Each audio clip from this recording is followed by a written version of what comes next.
আমি যশোর থেকে আসছি। আমার হাজব্যান্ডের নাম আমিনুল ইসলাম লিটন।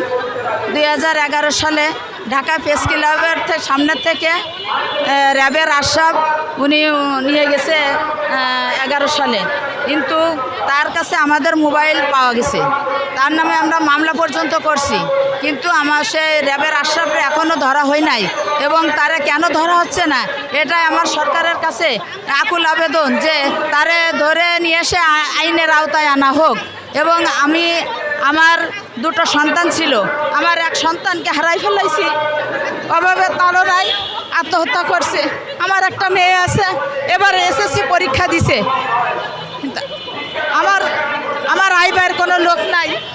আমি এক হাসপাতালে স্বেচ্ছাসেবক হিসাবে সেখানে কাজ করি, আমার কোনো বেতন দেয় না। আমি খুব কষ্টের দিন কাটাচ্ছি, আমার মেয়েরা অনেক কষ্ট করে মানুষ করছি ভাই।